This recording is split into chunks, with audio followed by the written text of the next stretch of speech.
E aí pessoal, tudo bem? Começando a terceira aula sobre as 4 leis da riqueza. A lei do ganhar, a lei do gastar, a lei do economizar e a lei do investir. Na última aula nós falamos sobre a segunda lei, a lei do gastar. Nessa aula de hoje nós falaremos sobre a terceira lei, a lei do economizar. É muito importante que você lembre que as oportunidades surgem para aquelas pessoas que economizam dinheiro. É essa economia que vai te dar poder de ação. É essa economia que vai fazer com que você chegue na aula 4, na quarta lei da riqueza, que é a lei do investir. Economizar dinheiro te dá potencial, te dá poder de ação. Vou te dar um exemplo. Vamos imaginar que você está aí na sua cidade e aí você descobre que tem um terreno que está sendo vendido pela metade do preço. É uma ótima oportunidade. Chegam para você e falam assim, cara, estão vendendo aquele terreno lá do lado da casa da sua mãe, onde estão construindo uma faculdade.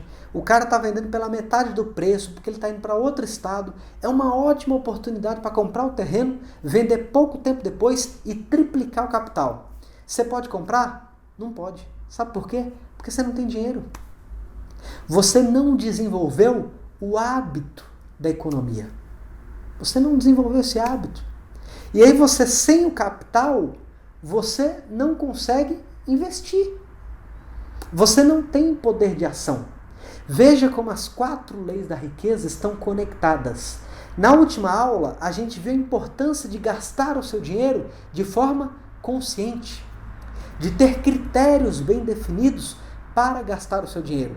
São esses critérios que vão conectar com essa terceira lei e fazer com que você economize dinheiro, que você desenvolva o hábito da economia. Vou contar uma coisa importante para vocês. Um dos maiores economistas da história foi um homem chamado Adam Smith. Adam Smith foi, sem dúvida nenhuma, um dos maiores pensadores de todos os tempos, um dos maiores economistas, se não o maior economista de todos os tempos. E Adam Smith escreveu esse livro aqui, chamado A Riqueza das Nações. Nesse livro, dentre outras coisas, Adam Smith diz que a riqueza nasce a partir do excedente de capital. O que é o excedente de capital? É o dinheiro que sobra. Ou seja, você ganhou o dinheiro, gastou o dinheiro e sobrou um excedente. Esse excedente veio da sua economia. Enquanto você não consegue gerar excedente de capital, você trabalha apenas pela sua sobrevivência. Todo o dinheiro que você ganha vai ser só para sobreviver. Vai ser só para colocar comida na sua boca, para pagar o seu transporte, para pagar o seu aluguel, mas você não vai conseguir prosperar. Então você precisa gerar excedente de capital. E o hábito da economia é fundamental para você conseguir estabelecer esse processo. E aí eu já vou aproveitar para te mostrar uma outra referência, que é esse livro aqui, que eu já falei muito nesse canal, que é a Lei do Triunfo de Napoleão Hill. Um curso prático em 16 lições para você alcançar o seu sucesso. Esse é um dos maiores livros já escritos na história. Para mim, na minha opinião, é o maior livro de desenvolvimento pessoal que já foi escrito com essa finalidade. Essa aqui é a obra mais importante da vida de Napoleão Hill. É o livro mais importante que ele escreveu na vida dele. Dentro desse livro, ele apresenta 16 lições que ele diz que é muito importante para que você consiga o triunfo na sua vida, que você consiga alcançar o seu sucesso. Dentre essas lições, ele tem aqui a lição número 4.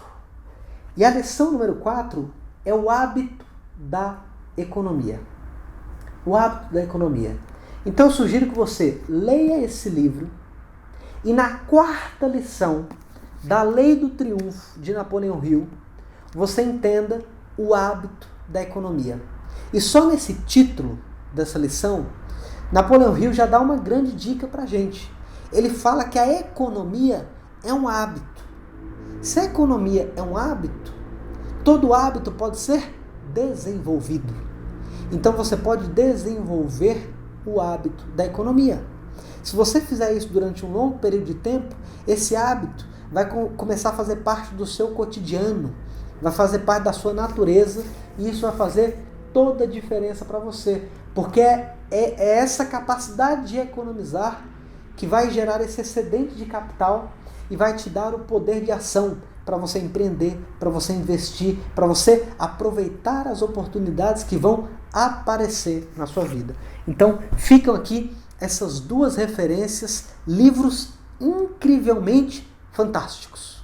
Com certeza vale a pena, e mais uma vez, só reforçando, se você puder, compre o livro físico, porque faz toda a diferença. Isso melhora a sua experiência de leitura, sem dúvida nenhuma. Bom, pessoal, uma vez que a gente já entendeu esse processo, que eu já entendi a importância da economia, tem algumas coisas que eu quero falar aqui para você conseguir executar isso na sua vida de uma forma concreta. A primeira delas que eu anotei aqui para não esquecer é o seguinte: defina uma meta mensal de economia. Defina um percentual que você vai economizar todos os meses. Ou seja, você ganha lá o seu dinheiro mensal, você vai definir uma meta e vai falar assim, ó, todo mês eu vou guardar X% do meu dinheiro. A minha recomendação é que você guarde entre 10% e 20% de tudo que você ganhar. Se você conseguir guardar mais, se você conseguir guardar 30%, vai ser maravilhoso. Mas no mínimo 10%. Se você conseguir guardar entre 10% e 20%, já está bem legal. Você vai conseguir melhorar muitas coisas gerando essa economia no seu capital. Principalmente no início da sua jornada. Essa economia, de início, ela tem um grande objetivo. Qual que é o grande objetivo dessa economia de 10% a 20%? É gerar, inicialmente, uma coisa que se chama reserva de emergência. Como o próprio nome já diz, isso nada mais é do que uma reserva de emergência. É um dinheiro que você vai guardar para utilizar em uma situação emergencial. Então vamos imaginar que você perdeu o emprego. Se você não tiver dinheiro nenhum, você vai ter que sobreviver, você vai ter que comer, você vai ter que pagar suas contas, você vai ter custos fixos, custos variáveis. Então onde é que você vai arrumar dinheiro? Você vai ter que pegar emprestado no banco, você vai ter que pegar do cheque especial, e aí você vai entrar em dívida. Você vai acabar gastando mais dinheiro. Por isso, guardar esse dinheiro aqui, no início, já vai te possibilitar construir a sua reserva de emergência. Everton, quanto que eu tenho que ter na minha reserva de emergência? A minha recomendação é que você tenha pelo menos 12 meses de reserva de emergência. O que isso significa? Você vai pegar o gasto médio mensal que você tem e você vai multiplicar por 12. Essa deve ser a sua reserva de emergência, na minha opinião. Então, vou te dar um exemplo. Vamos supor que o seu gasto mensal seja R$1.000 por mês.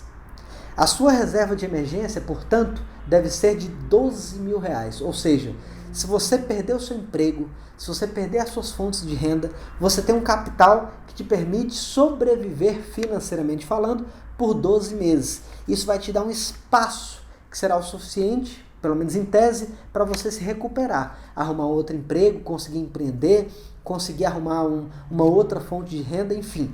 Essa reserva de emergência é fundamental. Então esses 10, 20% que eu falei aqui para vocês, no início ele serve para montar essa reserva de emergência.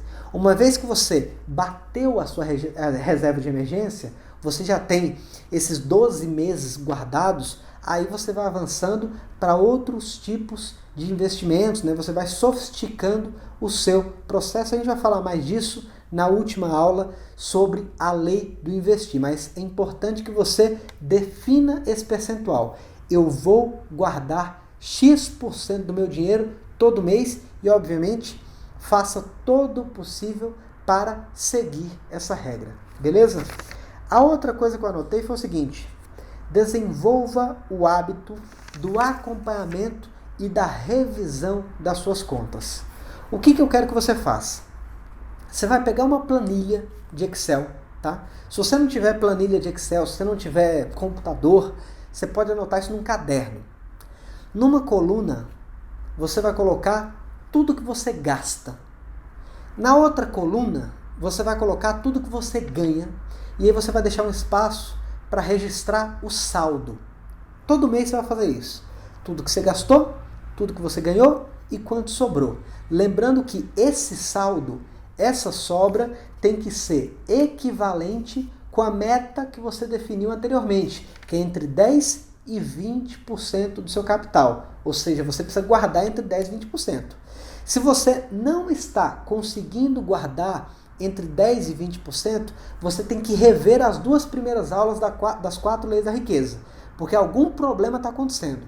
Ou você está gastando demais, ou você está ganhando muito pouco. Se você estiver gastando de forma adequada, se você estiver gastando seu dinheiro com critério, o problema está na primeira lei. Você está ganhando muito pouco, então você tem que ganhar mais. Você tem que encontrar novas fontes de renda, beleza? Isso é muito importante, vai te dar organização, vai te dar planejamento, vai facilitar a sua vida financeira. A outra coisa que eu anotei aqui é: nunca ultrapasse o orçamento mensal que foi definido lá na lei número 2. Lembra que na última aula nós definimos um teto de gastos? Nós definimos um orçamento mensal? Então, nessa lei eu estou falando para você o seguinte: nunca ultrapasse esse teto que você definiu, principalmente no início da sua jornada. Se você já avançou, se você já está mais sofisticado, você vai mudando um pouco, melhorando um pouco a sua situação. Mas no início, você tem que definir um teto de gastos e você não pode ultrapassar esse teto. Siga essa recomendação que provavelmente você vai melhorar e muito a sua condição financeira mais rápido do que você imagina. Bom, pessoal, essa foi a aula de hoje. Na próxima aula, na nossa última aula, nós vamos falar sobre a 4ª lei da riqueza, que é a lei do investir. Se você gostou, deixa aqui o seu comentário, curta, compartilhe com seus amigos e não se esqueça de se inscrever no nosso canal do YouTube. Se você já é inscrito, ative o sininho para você não perder a próxima aula. Muito obrigado e a gente se vê no próximo vídeo. Valeu, abraço, tchau, tchau.